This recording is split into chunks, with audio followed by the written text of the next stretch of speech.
بسم اللہ الرحمن الرحیم۔ تمام تعریفیں اللہ کے لیے، درود اور سلام محمد اور آل محمد۔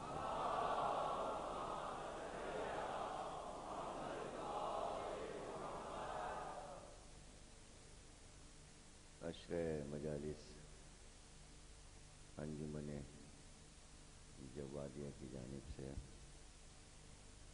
1430 ہجری امام بارگاہ جعفر طیار دوسری تقریر آپ حضرات سماعت فرما رہے ہیں۔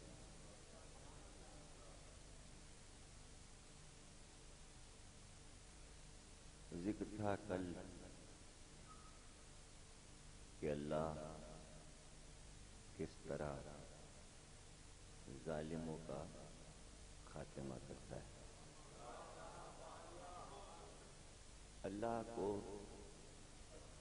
ظلم پسند نہیں ہے، وہ عادل ہے۔ یہ تو انسانوں کی کوشش ہوتی ہے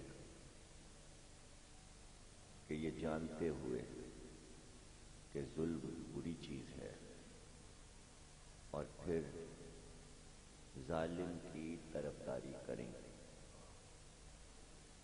اور ظلم کو اچھا جانیں، لیکن ظالم کے دامن سے ظلم کا دھبہ مٹانے کی کوشش بتاتی ہے کہ وہ بھی یہ جانتے ہیں کہ ظلم اچھی چیز نہیں ہے، ورنہ ظلم پر فخر کیوں نہیں کرتے؟ کس نے روکا ہے؟ اگر ظالم کا گروہ اسٹرانگ ہے تو کیا آ جائے؟ کہیں کہ بھئی ہم جو کچھ کر رہے ہیں یہ ہمارا صحیح اقدام ہے اور ان میں کوئی برائی نہیں اور یہ ایک اچھی بات ہے، یہ سیاست کا حصہ ہے، کیا تو کیا۔ ہوا یہی کہ سیاستدانوں نے ظلم کو ہنر بنا کے پیش کرنے کی کوشش کی کہ یہ کوئی بری بات نہیں تھی اور آپ اس کو مت برا کہیں، تو اسی کی معذرتیں 1400 برس سے پیش کی جا رہی ہیں، یعنی غلطی مظلوم پہ ڈال دی جائے۔ ظاہر ہے کہ جو مظلوم کا ساتھی ہوگا وہ اس بات کو بار بار کہے گا کہ مظلوم پہ ظلم ہوا، ظالم نے ظلم کیا۔ تو اب دیکھنا یہ کہ دفاع کون کر رہا ہے، اب اپنے نمائندے کو بچا کون رہا ہے، اس لیے کہ نہ ظلم چھپتا ہے نہ مظلومیت چھپتی ہے۔ اور پھر یہ کہ جب ظلم کو ہنر جانا جاتا تھا اور ظلم کو عیب نہیں سمجھا جاتا تھا، وہ دور بہت اچھا تھا جب عرب آپس میں لڑتے تھے، ایک دوسرے کا قلع کما کرتے تھے، ایک اونٹ پہ لڑائی ہو جاتی تھی تو صدیوں لڑائی چلتی تھی، جب اپنی بچیوں کو زندہ قبر میں گاڑ دیتے تھے اور کوئی اٹھ کے نہیں کہتا تھا یہ ظلم ہے، اس کو اچھا سمجھا جاتا تھا۔ لیکن جب پیغمبر نے آ کر کہا یہ سب غلط ہے، آپس میں خونریزی مت کرو، قبائلی لڑائی ختم کرو، تعصب ختم کرو، یہ اپنی اولاد کو زندہ مت دفن کرو، تو پیغمبر نے بتایا یہ بھی عیب ہے، یہ بھی عیب ہے، یہ بھی عیب ہے، یہ جو تم بت پوج رہے ہو یہ بھی ظلم ہے، خدا کے ہوتے ہوئے یہ جو پتھر کے تم نے اپنے خدا بنائے ہیں یہ بھی ظلم ہے، یہ تم اپنے اوپر اپنے نفس پر ظلم کر رہے ہو۔ تو سب پیغمبر کے دشمن ہو گئے. یہ تو ہماری اچھی باتوں کو برا کہہ رہا ہے. مارو اس کو پتھر مارو، مارو اس کو پتھر مارو. تو پیغمبر نے کہا دیکھو اب یہ ہم پر بھی ظلم کر رہے ہیں. تو پیغمبر بھی مظلوم بنے. تو لڑائی عرب میں اسلام میں کفر اور اسلام کی نہیں تھی، ظالم و مظلوم کی لڑائی تھی.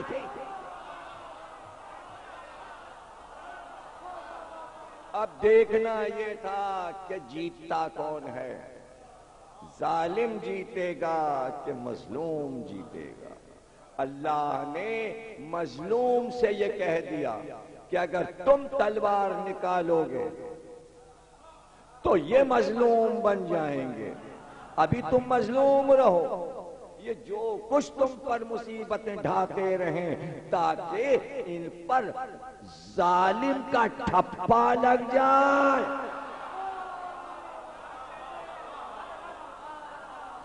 اور پھر دیکھو لشکر بھی بنانے کی ضرورت نہیں ہے، تم اکیلے رہو تاکہ طے ہو جائے یہ معاملہ کہ ہزاروں مل کر ایک پہ ظلم کر رہے تھے. وہی مظلوم کہا جائے گا جو تنہا ہو، اکیلا ہو اور اس کا کوئی مددگار نہ ہو. اگر ابو طالب مدد کرتے اور پیغمبر کے سارے چچا کھڑے ہو جاتے تلوار لے کر تو پورا عرب کہتا ان کے دفاع کرنے والے موجود تھے، انہوں نے پہلے حملہ کیا تھا، تلوار پہلے انہوں نے چلائی اس لیے ہم نے تلوار نکالی. وہ تو عاجز آ گئے کہ بنی ہاشم تلوار نکال ہی نہیں رہے ہیں. تو عاجز آ کے سارے قبائل کو جمع کر کے کہا تلوار نکال کے محمد کو قتل کر لو. وہ شب ہجرت نہیں تھی، وہ مظلوم کی معراج تھی.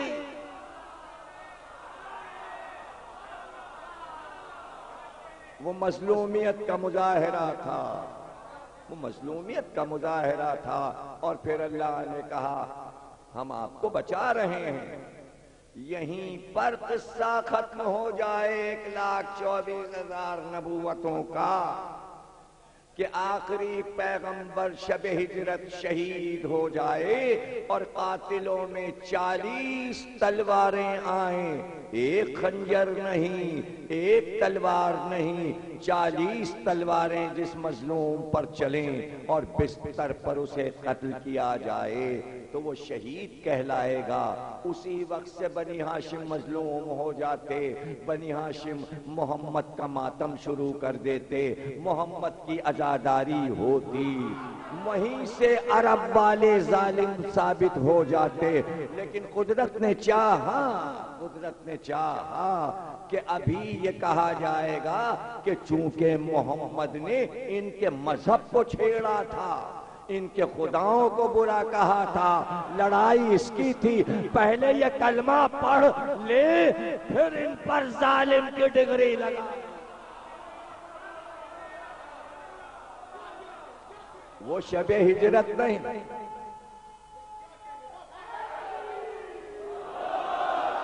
وہ شب ہجرت نہیں تھی، وہ شب ہجرت نہیں ہے، وہ کربلا کو روکا گیا ہے.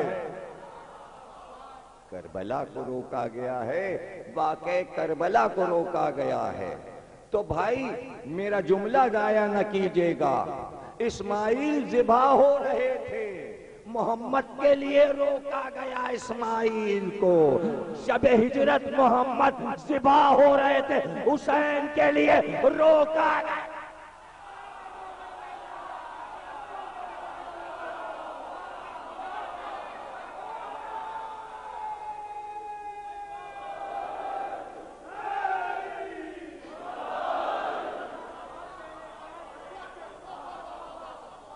روکا گیا. محمد کی قربانی حسین کے لیے روکی گئی. قربانی کا رخ موڑ کر علی تم سو جاؤ، اب تم اپنے اوپر لے لو، تم اپنے اوپر لے لو اس معاملے کو. علی نے اپنے اوپر لے لیا. اللہ نے کہا علی تمہیں بھی آج کی رات مرنا نہیں ہے، آج کی رات نہیں مرنا. یہ تلواریں چلیں لیکن یہ تلواریں چلیں بستر پہ سوتے میں مار دیا، دفاع کا تو حق بھی نہیں ملا۔ یہ کیسے پتہ چلتا کہ جسے مارا گیا وہ بہت بہادر تھا؟ کسی نے علی کو تلوار چلاتے ہی نہیں دیکھا تھا۔ 19-20 برس کے ہو گئے تھے، ابھی تلوار نکالی نہیں تھی۔ لوگ کہتے بنی ہاشم میں دمی نہیں تھا، 40 قبائل نے مل کر مار دیا۔ وہی کہانی تو کربلا میں کرنا چاہیے کہ راستے میں مل کے سب نے مار دیا۔ حسین نے کہا لڑائی ہوگی، جنگ ہوگی، پھر ذبح ہوں گے۔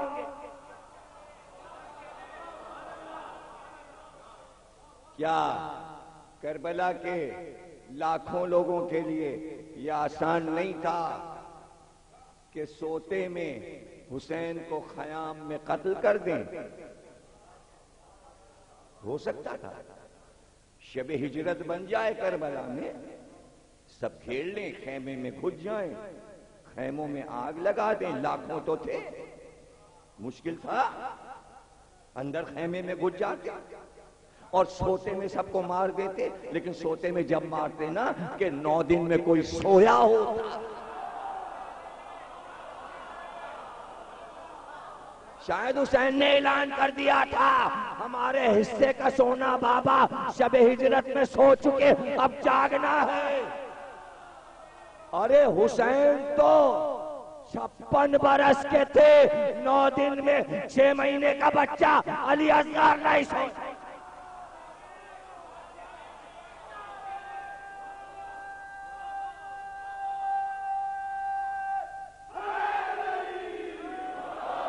شہادت کے انتظار میں جاگ رہے تھے، شہادت کے انتظار میں جاگ رہے تھے۔ سب کو پتا ہے جاگ رہے ہیں، لیکن ہیں کتنے؟ تھوڑے سے تو لوگ ہیں، آ جائیں، گھیر لیں، ایک دم اچانک شبخون ماریں، حملہ کر دیں، آ کیوں نہ سکے؟ 9 دن خیموں پر حملہ کیوں نہ کر سکے لاکھوں؟ اب وجہ آپ کو بتا رہا ہوں کہ 9 دن کیا حسین نے کوئی پہرے بٹھائے تھے؟ کیا آپ نے سپاہی لگا دیے تھے چاروں طرف؟ کیا راستے حسین نے روک دیے تھے؟ کیوں نہیں آئے؟ 9 دن معاملہ ٹل کیسے گیا؟ وجہ بتا رہا ہوں۔ ایک خط روز قاصد لے کے آتا ہے کوفے سے ابن زیاد کے پاس، ابن زیاد کے پاس سے عمر سعد کے پاس۔ وہ خط کیا ہے؟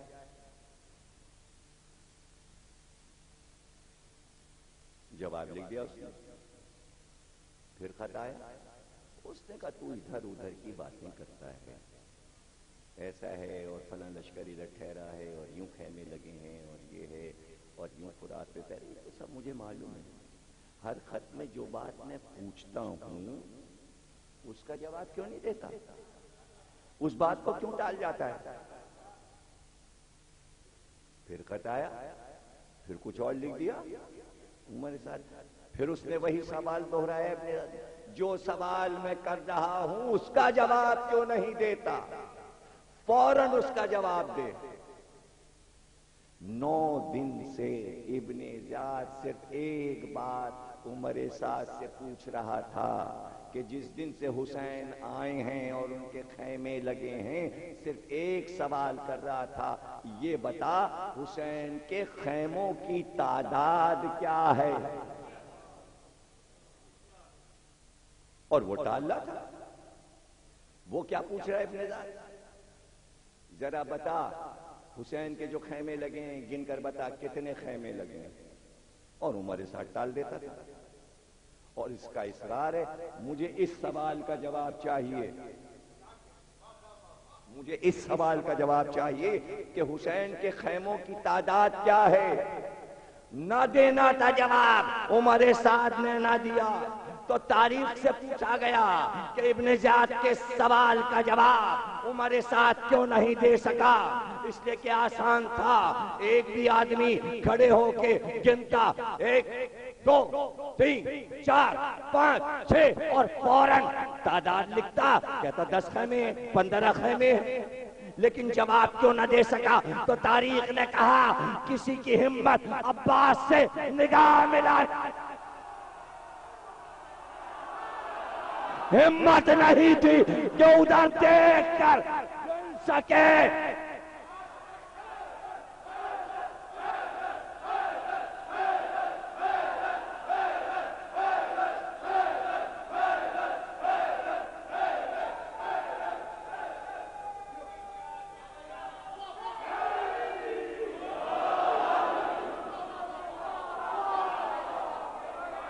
عباس خیموں کے تل آیا اور شیر کی طرح لشکر یزید کو دیکھتے تھے تو کوئی نظر اٹھا کے ادھر دیکھ نہیں سکتا تھا کہ ایک شیر ٹہل رہا ہے، ایک شیر ٹہل رہا ہے۔ اب سمجھے؟ اللہ اگر چاہتا محمد شب ہجرت اپنے گھر میں رہتے، یہ نکتے آپ کو کہیں ملیں گے نہیں، لوگ سمجھ کے لیتے جائیں اور اسے محفوظ رکھیں، ریکارڈ رکھیں، سیدیاں اپنے پاس رکھیں، جو پڑھ دیا جائے اسے بہت سمجھیے، بہت قیمتی سمجھیں۔ اس لیے کہ جس امام باڑے میں پڑھتا ہوں وہاں وہیں کے نکتے ہوتے ہیں، یہ دوسری جگہ پھر نہیں ملیں گے، یہ جعفر تیار والوں کے لیے ہیں، بس مرکزی امام بارگاہ، نہ اس سے پہلے کہیں آپ نے سنے ہوں گے نہ اس کے بعد۔ بھئی یہاں کے لیے ہو جاتا ہے، جو جہاں کے لیے ہے وہ وہاں کے لیے ہے، سمجھے نا؟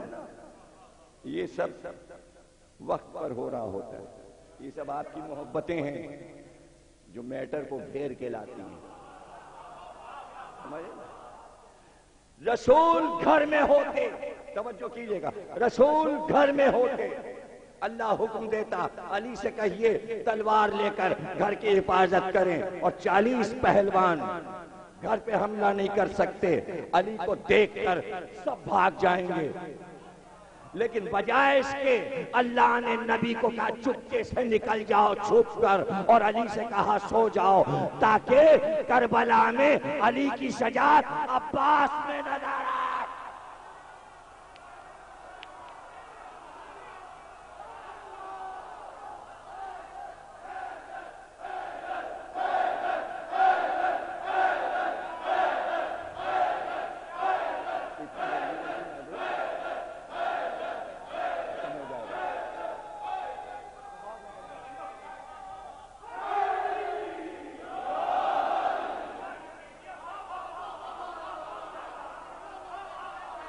تم سلامت رہو۔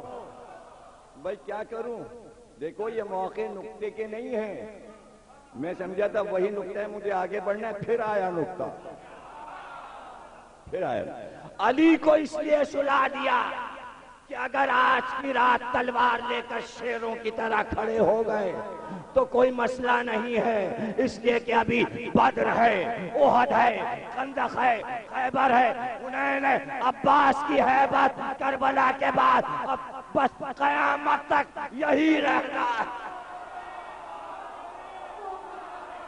یہ آخری مارکا ہے، ایسا مارکا کہ علی کا نام سن کے لوگ نہیں تھر تھر آتے، مگر ادھر عباس کا نام آیا۔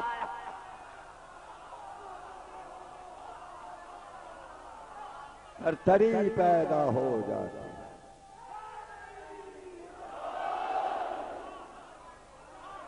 وہ لکھ نہ سکا کتنے خیام ہیں،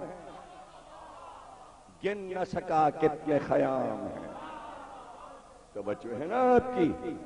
جہاں عباس جیسا شجاع موجود ہو، جس کی نگاہوں کی تاب لاکھ نہ لا سکیں، ماں حسین کے لیے فتح کرنا کوئی مشکل تھا؟ اس لیے کہ بزدلوں کا سامنا تھا، کوئی بڑے شجاع نہیں آئے تھے. ظالم کبھی شجاع نہیں ہوتا، ظالم بزدل ہوتا ہے. لیکن حسین کو وہ سمت اختیار کرنی ہے جو حسین کے معبود کو پسند ہے. آج اللہ یہ بتانا چاہتا ہے کہ صرف گھوڑے دوڑا کر ملکوں کو فتح کر کے کام نہیں بنتا، کبھی کبھی سر کٹا کے بھی اللہ کا کام بنتا ہے. اور یہ تو اللہ نے دنیا روئے زمین پہ بسنے والے سارے انسانوں کو آزمایا تھا، اس لیے کہ یہودیوں نے نکتہ آیا، مجھے نہیں معلوم کیا ہوگا، سمجھیں آپ، سمجھیں بھائی، آپ کے حوالے. یہودیوں نے موسیٰ سے کہا تھا کہ کہو اپنے رب سے اپنا چہرہ دکھائے، بغیر دیکھے مانیں گے نہیں. موسیٰ نے کہا کیوں ایسے بے تکے سوالات مجھ سے کرواتے ہو؟ قوم نے کہا اگر آپ یہ کام نہیں کریں گے ہم آپ کا دین چھوڑ دیں گے. دین پہ بن گئی جمال آرا دیکھنے پر، حسن کی رونمائی یا دین گیا. ایک طرف حسن کی رونمائی ہے، ایک طرف دین کا خاتمہ ہے. موسیٰ ڈر گئے کہ پوری قوم کو نہیں لے جاؤں گا، تم اپنے 40 چنو. 40 ہی چنے جاتے ہیں. شب ہجرت قبیلوں کا 40واں ہوا، کوہ طور پہ یہودیوں کا 40واں. ابھی وہ نقطہ نہیں آیا جس کے لیے اعلان کر چکا، ابھی وہ نقطہ نہیں آیا کہ 40 چلیں 7. کیا بات ہے موسیٰ کا؟ یہ کہتے ہیں کہ تو اپنا جلوہ دکھا. اعلان کر، ایسا نہیں ہو سکتا. جلا، تم ہمیں نہیں دیکھ سکتے، تم ہمیں نہیں دیکھ سکتے. موسیٰ کا اصرار بڑھا، محبتیں تھیں کہ اچھا چلو ایک تجلی. دوست کہہ رہا ہے تو ایک تجلی. اس تجلی نے سب خاک کر دیا. صدیوں کا بنا پہاڑ پتھر بھی کہیں جلتا ہے. آگ تو لکڑی میں لگتی ہے، کاغذ میں لگتی ہے. اللہ نے یہ بھی دکھا دیا کہ پتھر میں بھی آگ لگتی ہے.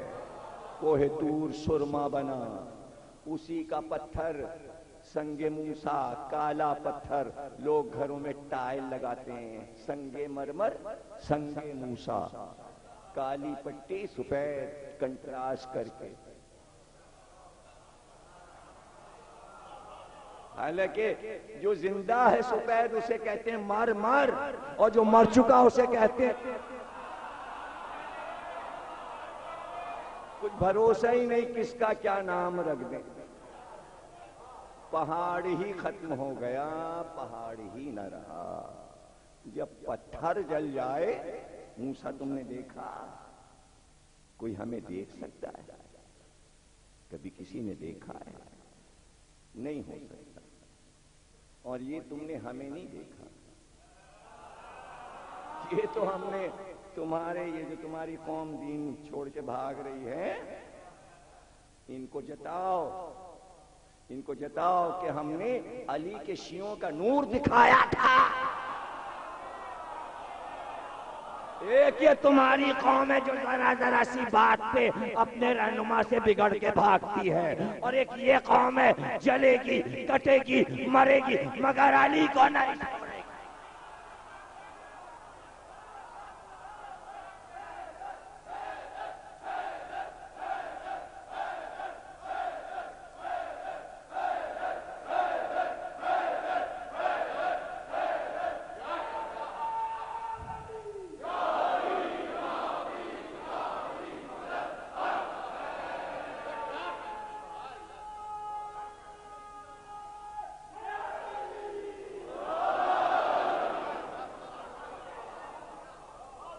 موسیٰ کی قوم نے کہا پہلے اپنے رب سے کہو کہ ہمیں دکھائے، ہم تب یقین کریں گے۔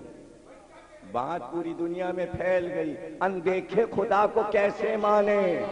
تو حسین نے کہا کربلا آؤ ہم دکھائیں گے، لیکن جو ہمارے ساتھ ہے اس کو نظر آئے گا، وہ نظر آئے گا۔ تو پوچھا گیا تھا کہ اصحاب ایک دوسرے پر فوقیت کیوں حاصل کرنا چاہ رہے تھے؟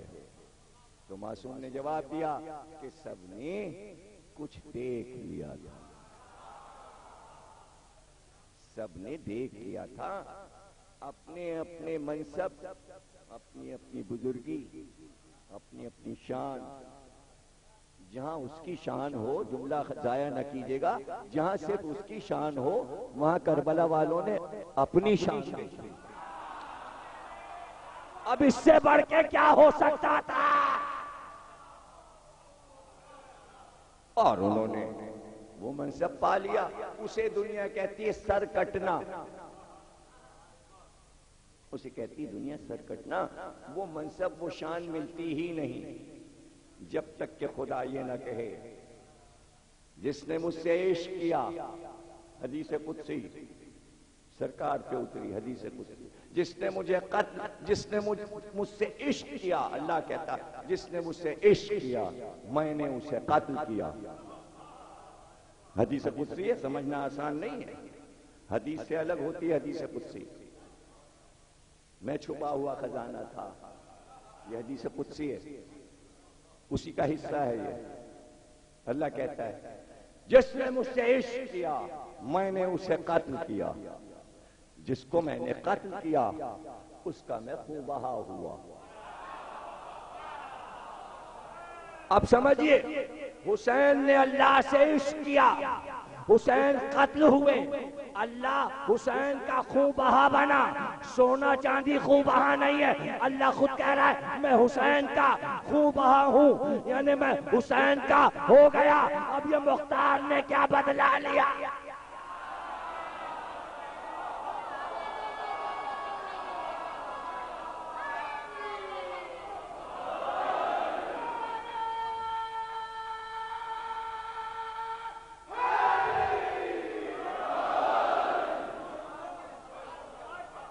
مختار نے کیا خون بہا،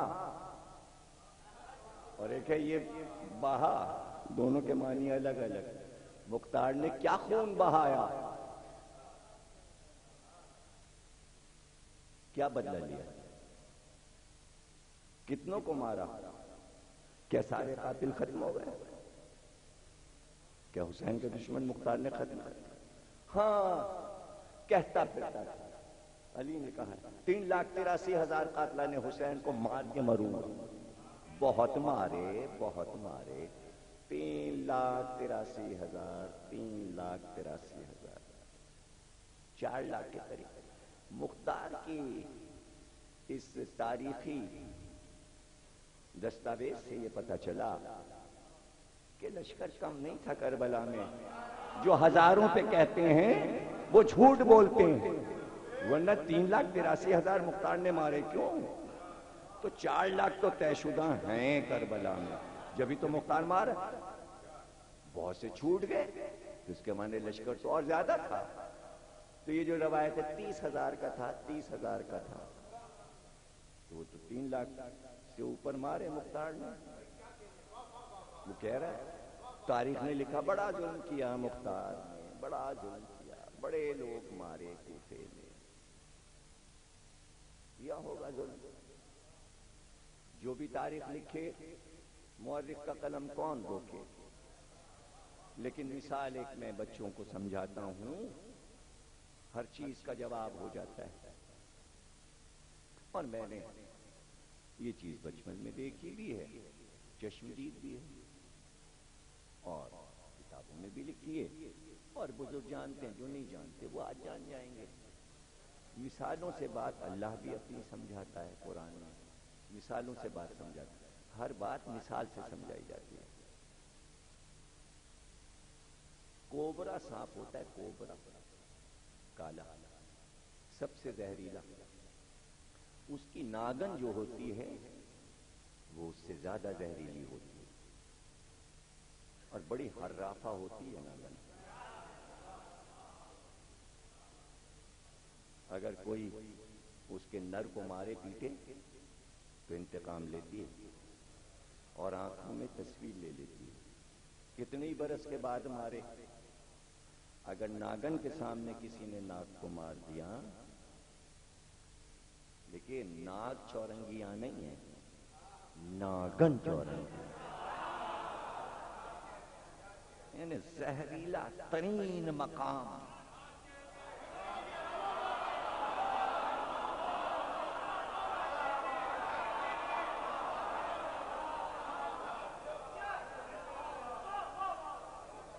تو جتنا اٹریکشن ناگن میں ہے ناگ میں نہیں ہے. جو لہر اس میں ہے، جو زہر اس میں ہے، جو قہر اس میں ہے، وہ اس میں نہیں ہے. سمجھے نا؟ مظاہرہ تو ہوگا. تو جب انڈے دیتی ہے، انڈے دیتی بہت چھوٹا تھا تو میری دادی نے یہ بات بتائی تھی. تو بچپن کی باتیں دماغ پہ چڑھ جاتی ہیں کہ کبھی دیکھیں کبھی دیکھیں کبھی دیکھیں. تو انہوں نے بتایا تھا کہ ناگن جب انڈے دیتی ہے تو چونکہ اس زمانے میں مٹی کے گھڑے گھروں میں ہوتے تھے تو مثال اسی سے دی جاتی ہے. تو میری دادی نے بتایا کہ یہ جو تم گھڑا دیکھتے ہو پورا گھڑا بھر کے ناگن کے انڈے ہوتے ہیں اور ایک انڈا پپیتے کے بیج کے برابر ہوتا ہے اور اس پورے گھڑے میں وہ انڈے دیتی ہے. یعنی وہ کروڑوں انڈے ہوتے ہیں. پھر ایک بار جہاں ناگن کا بل تھا، ایک کھدائی میں مکان بنتے میں وہ اس کا پورا جو انڈوں کا وہ ایک کھال سی ہوتی ہے باریک جھلی، اس کے اندر وہ انڈے ہوتے ہیں محفوظ. جہاں وہ سیتی ہے انڈے، وہ پورا توبڑا نکلا وہاں سے. تو بھیڑ لگ گئی تو ہم بھی دیکھنے گئے، اس لیے کہ ہم تو بچپن میں سن چکے تھے. پھر انسائکلوپیڈیا میں بڑے ہو کے پڑھا. سمجھے نا؟ اچھا، اب اس کے بعد ان انڈوں کی میعاد ختم ہوتی ہے اور اس میں سے ہر انڈے میں سے ایک بچہ نکلتا ہے. اس کا نام ہے سپولا.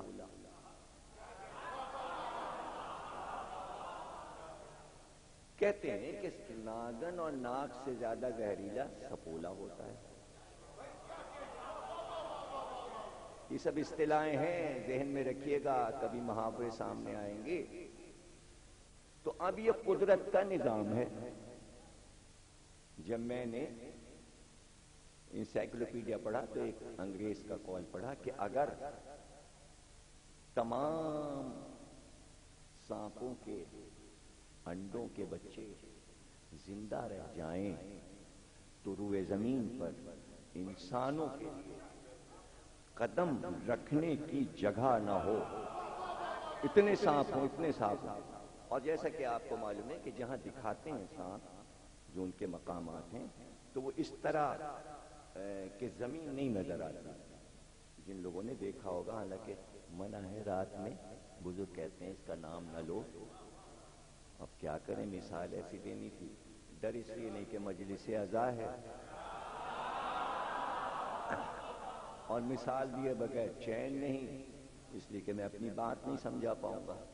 تو ایک دم انڈوں سے، اچھا وہ سپولے آپ یہ سمجھ لیجئے کہ آدھے انچ کے ہوتے ہیں، چھوٹے چھوٹے بالکل باریک باریک کیڑے، بہت ہی چھوٹے چھوٹے کالے رنگ کے، اور اتنے تیز دوڑتے ہیں کہ ان کی چال کا مقابلہ کوئی نہیں کر سکتا. ایک یہاں تو ایک وہاں تو ایک وہاں. آپ دیکھتے رہ جائیں گے جس وقت وہ انڈے سے نکلتے ہیں اور بھاگتے ہیں. تو جیسے ہی وہ بچے نکلتے ہیں، ناگن یہ شروع کرتی ہے کہ بچے نکلے اور اسے چن چن کے کھانا شروع کیا، چن چن کے کھانا شروع کیا. جلدی جلدی جلدی جلدی جلدی جلدی جلدی جلدی وہ کروڑوں سپولے کھا جاتی، اس لیے ناگن زہریلی ہوتی ہے، اپنے بچوں کو کھاتی ہے، زہر کھاتی ہے، زہر تو زہر اگلتی ہے، جو زہر کھائے گا وہ زہر اگلے گا، چاہے وہ ذاکر نائک ہو۔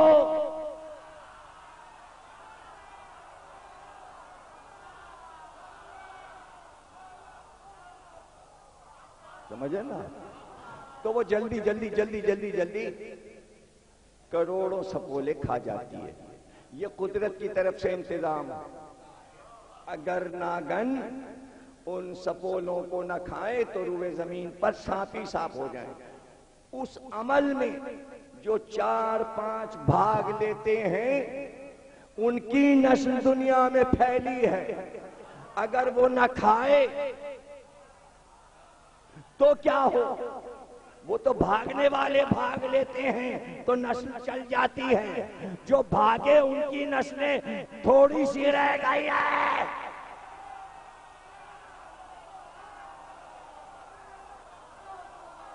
تو اتنی آفت مچی ہے، جلدی جلدی جلدی جلدی بھاگ، توجہ ہے؟ تو قدرت نے یہ انتظام رکھا ہے کہ کائنات میں زہر نہ پھیلے، اس لیے ضروری ہے کہ اس زہر کا کوئی خاتمہ کرے۔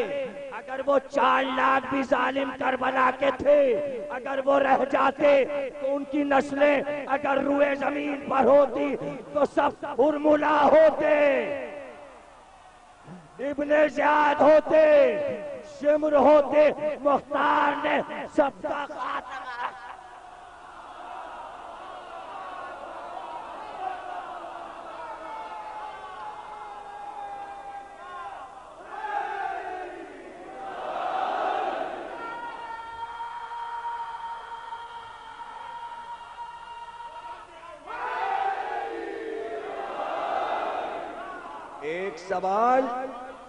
ایک سوال بار بار ہوتا ہے، اس کا کئی طریقے سے جواب دیا، پھر جواب دے رہا ہوں۔ مختار نے خون حسین کا انتقام نہیں لیا، زہر کا خاتمہ کیا انسانیت کو بچانے کے لیے۔ ہر فرقے کو مختار کا احسان مند ہونا چاہیے، اگر ایسے لوگ اسلام میں زندہ رہ جاتے تو آج لا الہ کیا انجام ہوتا۔ ارے چند بچے ہیں تو افغانستان میں آفت مچی ہے، پوری دنیا پریشان ہے۔ اگر اسلامی 52 ملک افغانستان جیسے ہوتے تو کیا ہوتا؟ وبا تو کہاں کہاں پھیلی ہوئی ہے، سب سے زیادہ تو پاکستان میں پھیلی ہے، انڈیا بھی پریشان ہے، تلاشی تو دبئی اور ابو ظہبی والے بھی لیتے ہیں۔ تم تو مسلمان ہو، تم مسلمانوں کی تلاشی کیوں لے رہے ہو؟ پتہ چلا ظالم سب کی نظر میں ظالم ہے، چاہے لا الہ کہتا ہو، ان سے کوئی نہیں پوچھتا کہ آپ مسلمانوں کی تلاشی کیوں لے رہے ہیں، یہ تو لا الہ کہتے ہیں، ان پہ آپ کو اعتماد نہیں ہے۔ ہر سوال ان سے کر لو، عزاداروں سے کر لو، نہ دبئی سے پوچھو، نہ شارجہ سے پوچھو، نہ ابو ظہبی سے، نہ مسقط سے، نہ کویت سے، نہ سعودی عرب سے۔ 52 ملک ہم ہی ہیں، ہاں ہم ہی ہیں 52 ملک۔ 52 ملک کبھی پدک تھا، وہی تو چھینا ہے، کبھی تو 52 ملک بن گئے، وہ ہیں ہم ہی، انہیں معلوم ہے کہ اصل یہی ہیں، اسی لیے ہر سوال ہم سے پوچھ لو۔ تو ایک طرف تو کہا حسین کو شیعوں نے قتل کیا، لکھ دیا، غلطی ہوتی ہے تو ہوتی چلی جاتی ہے۔ جب مختار آیا تو کہا شیعہ تھا، کیسے پکڑے گئے؟ حسین کے قاتل شیعہ، مختار نے کس کو مارا؟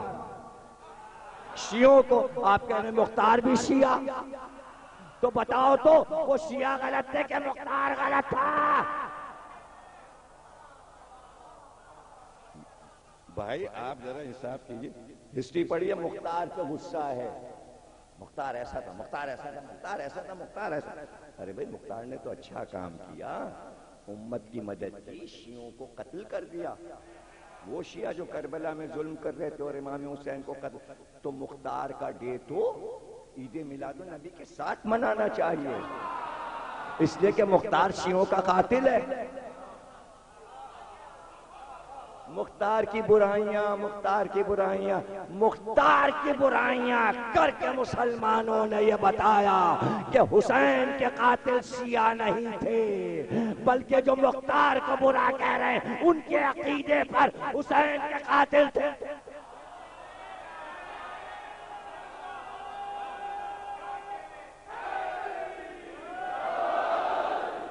اب پڑھیے ایم اے کی ہسٹری کی کتاب، کراچی یونیورسٹی، ایم اے ہسٹری کی کتاب، کراچی یونیورسٹی، پنجاب یونیورسٹی، اسلام آباد کتاب پہ کی۔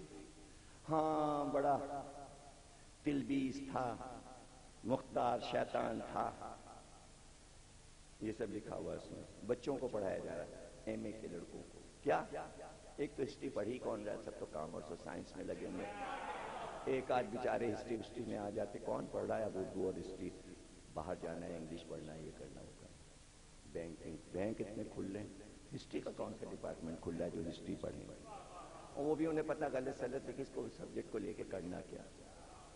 اب وہ کتاب لکھ دیتے ہیں تو وہ ضمیر اختر کے کام آ جاتی، چلو مجلسیں تو ہو جاتی ہیں، اس شعبے میں تو کام آ جاتی ہیں۔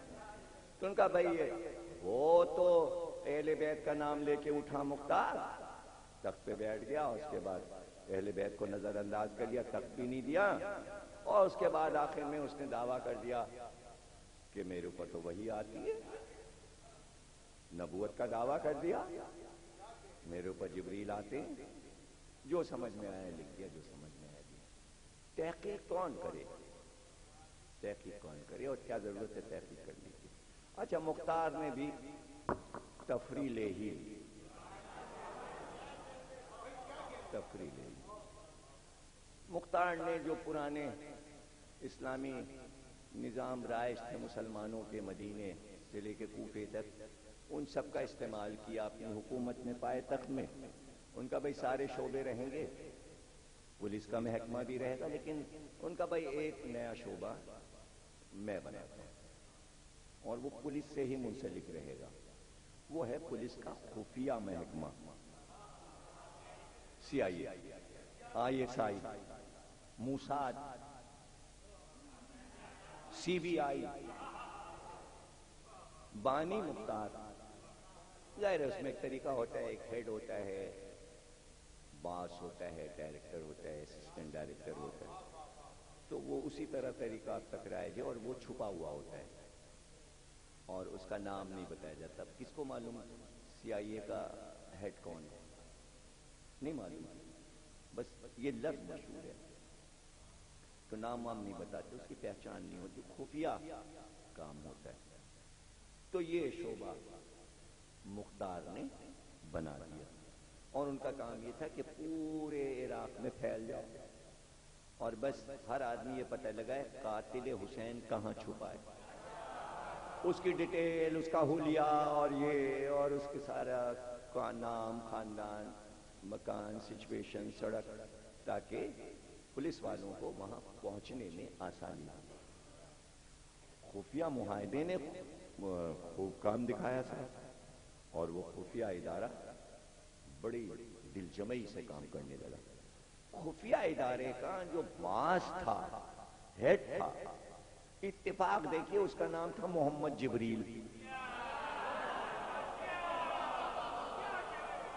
اچھا جو خفیہ آدمی ہوتا ہے وہ ظاہر اپنے کو ظاہر تھوڑی کرتا میں کون ہوں، تو اب جو ظاہر میں آفیسر تھے مختار کے وہ تو سب موجود رہتے تھے، ایک آدمی روز دارالامارہ میں آ کے مختار کے پاس بیٹھ جاتا تھا، اس سے مختار کی کانا پھوسی ہوتی رہتی، وہ مختار کے کان میں کچھ کہتا، مختار اس کے کان میں، تو وہ باتیں کوئی لوگ سن نہیں پاتے، اور لوگ پوچھتے بھی کہ یہ کون ہے، یہ کون مختار کے پاس آیا، یہ محل تک آ جاتا ہے، اس کو بلوا لیتے ہیں، پتہ ہی نہیں کون آدمی کیا ہے، اور اس کے بعد وہ چلا جاتا۔ جب وہ چلا جاتا تو مختار کہتے دیکھو فلاں فلاں دیہات میں جاؤ، 25 آدمی لے لو، وہاں 4 آدمی چھپے ہیں قاتلان حسین، انہیں پکڑ کے لے آؤ، ادھر سے جانا، اس راستے سے جانا، ادھر سے گھیرنا، یوں کرنا اور یوں کرنا۔ دیکھو ان کے بھاگنے کا راستہ وہ ہے، اگر تم نے ادھر کے راستے پہ 2 آدمی نہیں کھڑے کیے تو پیچھے سے بھاگ جائیں گے، ادھر سے ایک پگڈنڈی ہے وہاں سے نکل جائیں گے، پورا نقشہ چارٹ بتا۔ تو لوگ کہتے امیر آپ تو محل سے نکلے ہی نہیں، آپ کو کیسے پتا چل گیا کہ فلانے دیہات میں 4 قاتل امام حسین کے چھپے ہوئے ہیں اور وہاں جا کے تو مختار بڑی لاپرواہی سے کہتے جبریل نے بتایا۔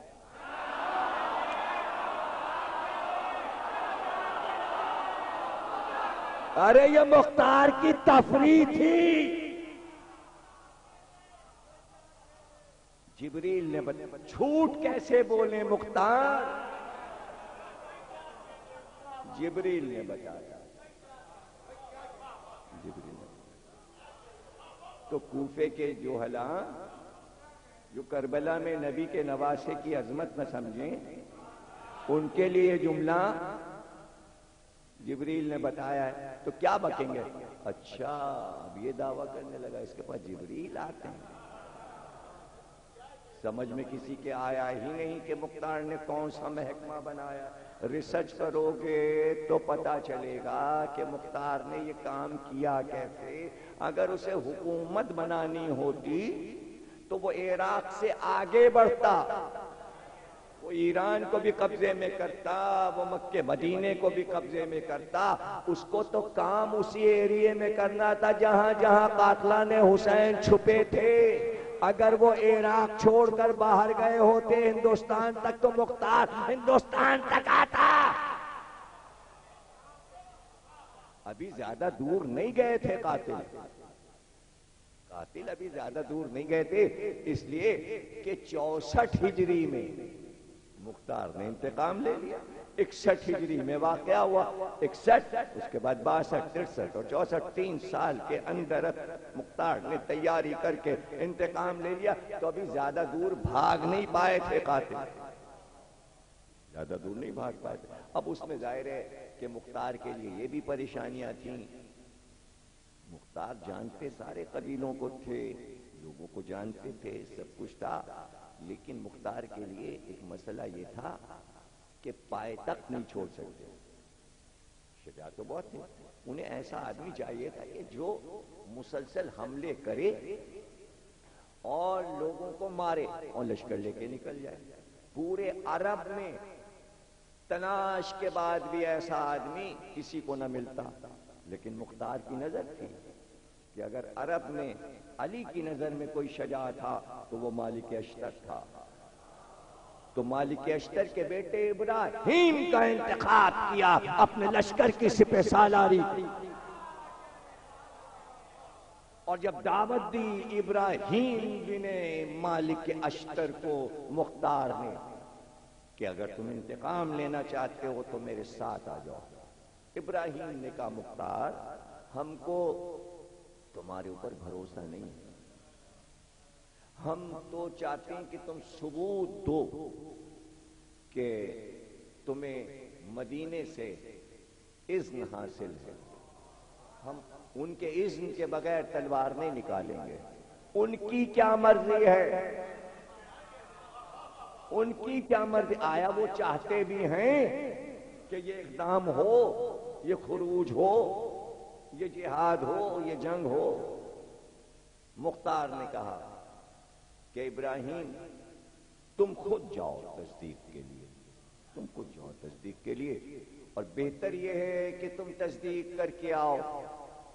میں نے تو اپنے مولا سے یہ سنا ہے کہ ابو عبیدہ کا بیٹا جب تک یہ کام نہیں کر لے گا اسے کوئی قتل نہیں کر سکتا۔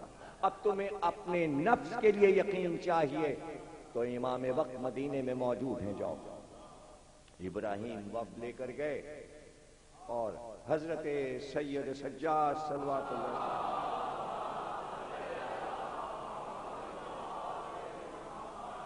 خدمت میں حاضر ہوئے اور کہا کہ ہم یہ دریافت کرنے آئے ہیں کہ کوفے میں مختار نے اپنی حکومت قائم کی ہے، اور وہ قاتلان حسین سے آپ کے والد گرامی کا انتقام لینا چاہتے ہیں. اس میں آپ کی کیا مرضی ہے؟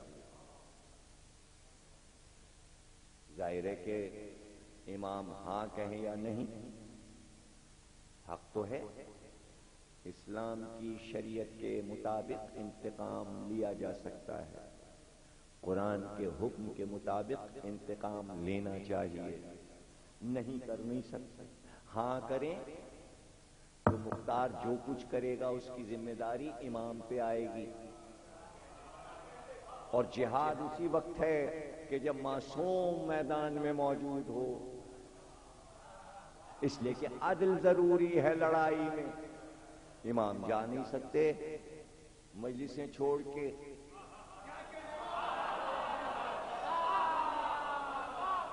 امام کو معلوم ہے مختار کی لڑائی قیامت تک نہیں رہے گی، عزاداری کو قیامت تک رہ. آج کوئی چاہے جہاد کے لیے اتنا بڑا مجمع ماشاءاللہ جمع کر کے دکھائے، کوئی نہیں جائے گا.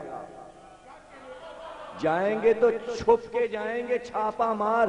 یوں کھل کے سامنے بیٹھ نہیں سکتے.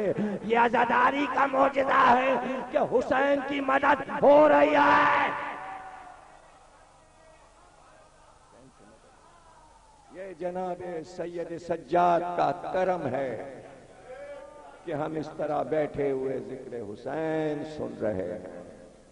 امام نے جواب دیا کہ سنو، کوفے کے بازار میں ایک کالا غلام حبشی بازار میں کھڑے ہو کے کہے، غلام حبشی افریقہ والا یہ کہے کہ میں خون حسین کا انتقام لینے جا رہا ہوں، تو پورے عالم اسلام پر واجب ہے کہ اس حبشی کا ساتھ دے.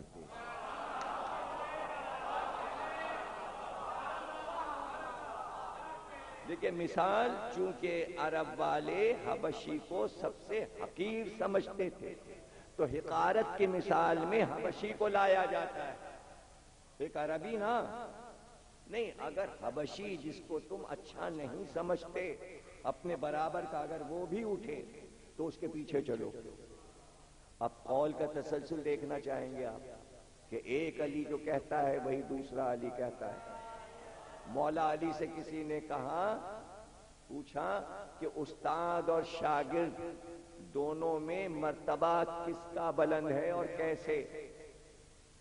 مولا علی نے کہا اپنے اوپر رکھے، کسی اور پہ نہیں، اپنے اوپر.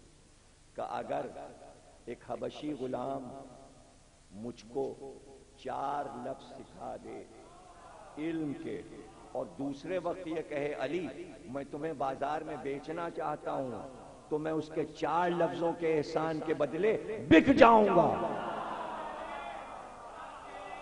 حبشی غلام، یہ ہے علم کا مرتبہ. تو پتہ چلا خون حسین کا انتقام علم تھا، جہاد نہیں ہے، علم الہی ہے. اب علم الہی کو کون سمجھے؟ امام نے اشارہ کیا، کہا اس طرح کے جتنے بھی امور ہیں وہ ہم نے اپنے چچا محمد حنفیہ کے حوالے کر دیے، تم ان سے ملتے جانا، ان سے ملتے جانا. ابراہیم بن مالک اشتر حضرت محمد حنفیہ کی خدمت میں گئے اور مختار کا مسئلہ رکھا. حضرت محمد حنفیہ مولا علی کے شجاع بیٹے گھر میں گئے اور ایک صندوق چلائے اور ابراہیم کے سامنے اس کا تالا کھولا اور اس میں سے ایک لپٹا ہوا کاغذ نکالا اور کہا ابراہیم یہ میرے بابا علی کا وصیت نامہ ہے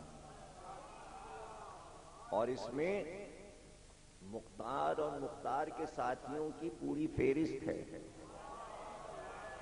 اور جتنے مختار کے ہاتھ سے ظالم مارے جائیں گے میں ولدیت کے اس میں سب کے نام لکھنا.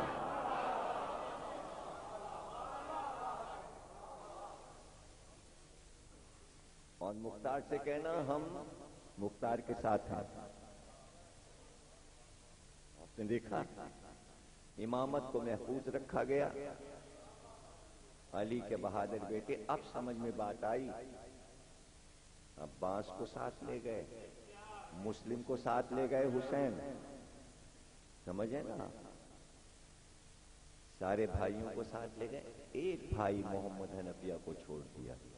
پتہ چلا کربلا میں شہید ہونا ان کا کام نہیں تھا, بلکہ شہیدوں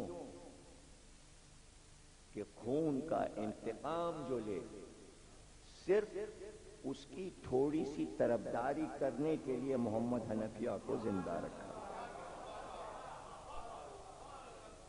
اور یہ جو ہم مختار کا قصہ مجلس میں سناتے ہیں, یہ کوئی ہمیں فخر نہیں ہے کہ ہم یہ سنائیں. یہ ایک پیغام ہے, ایک میسج ہے جسے کبھی بھولیے گا نہیں. میسج یہ ہے, تقریر ختم ہو گئی. یہ میسج ہے, مختار کا ذکر ایک میسج ہے پوری دنیا کے لیے کہ اگر کربلا کے ظالم, جملہ ضائع نہیں کیجیے گا, کربلا کے ظالم زندہ رہ جاتے, پھلتے اور پھولتے, تو دنیا کہتی کہ دنیا میں ظلم ہو رہا ہے, اللہ ہوتا تو دیکھتا. مختار کا وجود توحید کا ثبوت دے رہا ہے کہ اللہ جب چاہتا ہے ظالموں کا خاتمہ کر دیتا ہے, چاہے وہ کربلا کے ظالم ہو یا شیعوں پہ ظلم کرنے والے عیسائیت کے لوگ.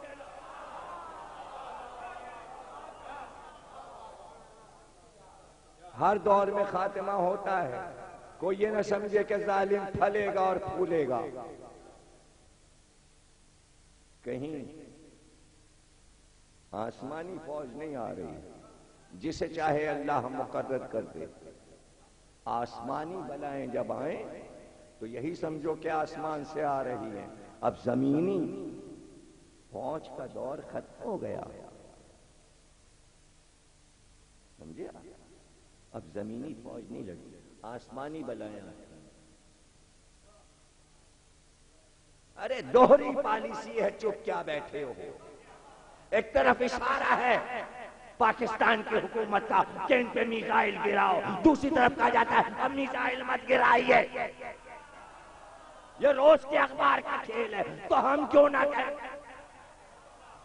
تو ہم بھی دوہری پالیسی اختیار کریں گے. ہم بھی کہیں گے مسلمانوں کو نہ مارو, لا الہ کہتے ہیں.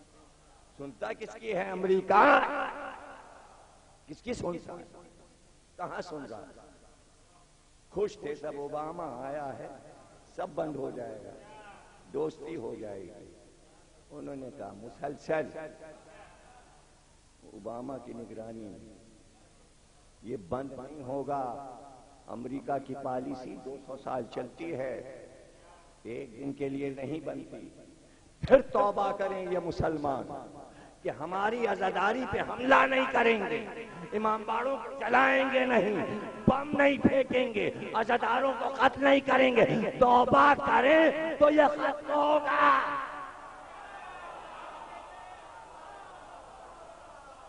توبہ کریں, توبہ.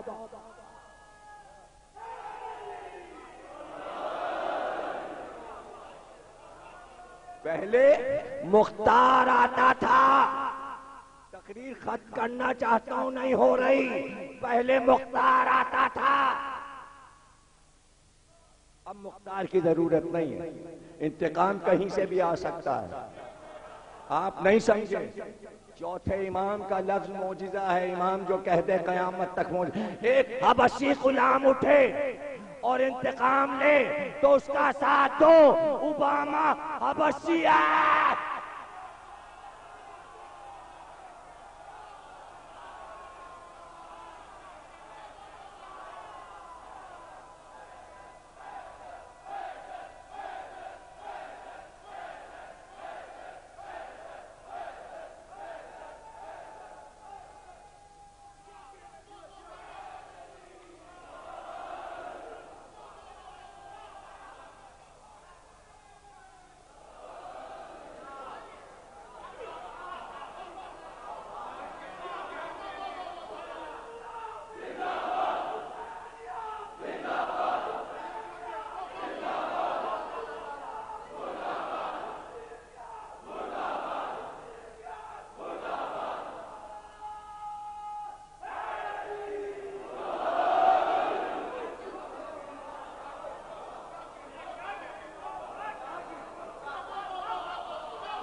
اور پھر دوسرا جملہ دے دوں؟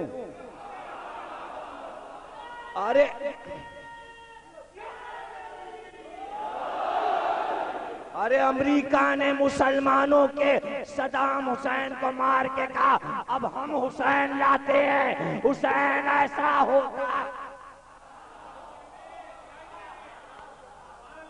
نہیں سمجھے؟ صدام حسین شیعوں کو مار رہا تھا، کم از کم باراک حسین شیعوں کو تو نہیں مار رہا، سادات کو تو نہیں مار رہا۔ اب کس کو مار رہا ہے ہمیں کیا پتا، ہمیں کیا پتا کسے مار رہا ہے۔ انکوائری کریں آپ، پورا انسائیکلوپیڈیا پڑھیں، کمپیوٹر کھولیں آپ۔ فلسطینی چھٹا خلیفہ یزید کو مانتے ہیں، مروان کو رضی اللہ تعالی عنہ کہتے ہیں، بنی امیہ کی حکومت کو حق کہتے ہیں، حسین کی برائی کرتے ہیں کہ حق پہ نہیں تھے۔ اب اگر بم نہ برسے تو کیا ہو؟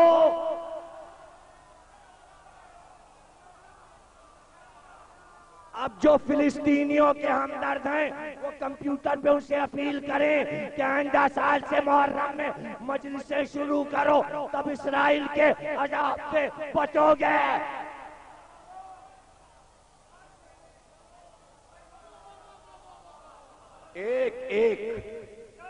ایک مرنے والے کا نام آتے ہیں، علی نام دکھاؤ، حسن نام دکھاؤ، حسین نام دکھاؤ۔